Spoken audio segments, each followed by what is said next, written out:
तो येदियुरप्पा ने अपने ओहदे से इस्तीफा दे दिया है, लेकिन सवाल यह है कि अब सीएम की रेस में अगला चेहरा कौन होगा, वहां की सियासत क्या कुछ कह रही है, इसको समझने के लिए हमारे साथ हमारे दो रिपोर्टर जुड़ रहे हैं। उनका रुख करते हैं। जयपाल शर्मा हमारे साथ बेंगलुरु से जुड़ गए हैं और साथ ही साथ हमारे साथ शाहिद काजी जुड़ गए हैं, उनका भी रुख कर रहे हैं हुबली से। हमारे साथ शाहिद काजी भी जुड़े हुए हैं। शाहिद, ये तो क्योंकि भविष्य में मुस्तकबिल में तय होगा कि आखिर कौन कर्नाटक का सीएम होगा, लेकिन हम इसकी वजूहत तलाशने की, आपसे समझने की कोशिश करेंगे कि आखिर क्या वजूहत रही है कि ऐसे हालात पैदा हो गए हैं कि येदियुरप्पा को इस्तीफा देना पड़ गया।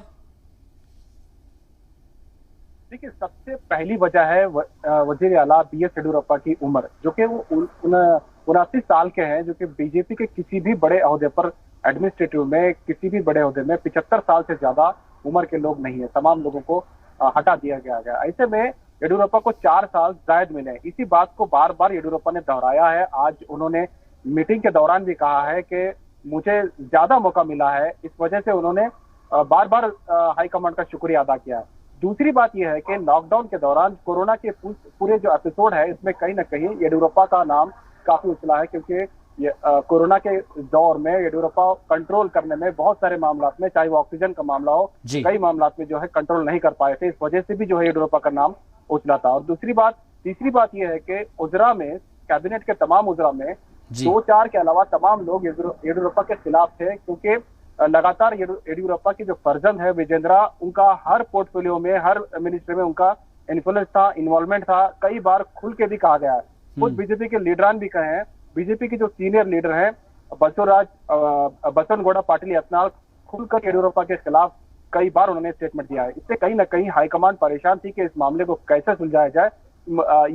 योगेश्वर जो बीजेपी के मंत्री हैं, उन्होंने हाईकमान, दिल्ली पहुंचकर हाईकमान से शिकायत की थी कि अगर येडियुरप्पा बने रहेंगे तो आने वाले इंतखाबात में बुरी तरह से शिकस्त बीजेपी को हो सकती है, क्योंकि बीजेपी जिस अंदाज में हुकूमत को चलाना चाहती है, उसके बिल्कुल बरअक्स से येडियुरप्पा चला रहे हैं। उनका हुकूमत चलाने का अंदाज बिल्कुल अलग है। वो बीजेपी के नियमों के, बीजेपी के जो नॉर्म्स है, उस पर खड़े नहीं उतर पा रहे। तो लगातार ये शिकायतें और एडमिनिस्ट्रेटिव में जो इन्वॉल्वमेंट है, उसके बाद उम्र, इस तमाम चीजों का जो निचोड़ है, वो कहीं ना कहीं इनके 2 साल मुकम्मल होने के करीब आया है। हालांकि येडियुरप्पा जब दिल्ली गए थे, उसी वक्त से अंदाजा लगाया जा, बिल्कुल उसी वक्त से अंदाजा लगाना शुरू हो कर दिया था, कयास आराइयां शुरू हो गई थी कि अब शायद कुछ चेंजेस होने वाले हैं। अब मैं आपसे भी समझना चाहूंगा कि बहुत सारे नाम जो है वो सामने चल रहे हैं, जिस तरीके से जयपाल ने बताया कि बसवराज बोम्मई है, मुरुगेश निरानी है, दोनों ही लिंगायत से आते हैं, क्योंकि येदियुरप्पा भी लिंगायत से थे।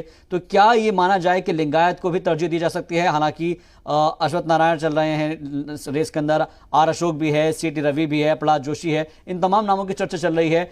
क्या सुगबुगाहट इस वक्त निकल रही है सियासी गलियारों से? देखिए शहबाज, अगर लिंगायत तबके से ही वजीर आला को चुनना होगा तो उसमें दो ग्रुप हैं। खास करके येडियुरप्पा की पसंद के अगर वजीर आला बनाए जाएंगे तो उसमें उनकी शायद पहली पसंद होगी कि मुरुगेश निरानी या बसवराज बोम्मई को वो इंतखाब करें। अगर उनके मुखालिफी जो लगातार इनके खिलाफ बयानबाजी करते रहे, जो लिंगायत के ही लीडर हैं, वो हार्वर्ड जाने वाले अरविंद बेल्ला जो है, वो भी उनके मुखालिफिन में आते हैं, और लगातार खिलाफ बयानबाजी करने वाले बसवनगौड़ा पाटिल यत्नाल जो बीजापुर के एमएलए हैं, वो भी कहीं ना कहीं कंसिडर किए जा सकते हैं।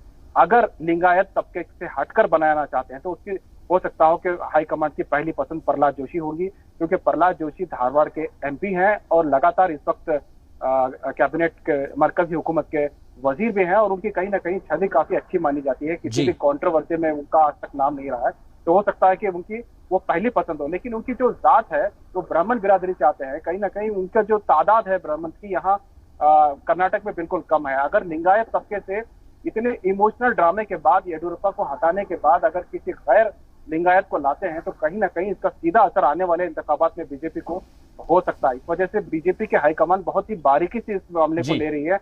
हालांकि अगर वो चाहते भी हैं कि प्रहलाद जोशी को वजीर आला बनाए, लेकिन आने वाले हालात को देखते हुए उन्हें मजबूरन लिंगायत तबके से ही वजीर आला बनाया जा सकता है। लेकिन ये भी बताया जा रहा है कि बीएस येडियुरप्पा की पसंद में आर अशोक भी शामिल है, अश्वत्थ नारायण भी शामिल है। अगर वकलगिया समाज को अगर देने की बात होगी, क्योंकि वकलगिया तबका जो है, गौड़ा तबका, वो भी काफी बड़ा तबका माना जाता है, अगर वकलगिया समाज को मौका देंगे तो उसमें आर अशोक और अश्वत्थ नारायण का भी नाम शामिल हो सकता है।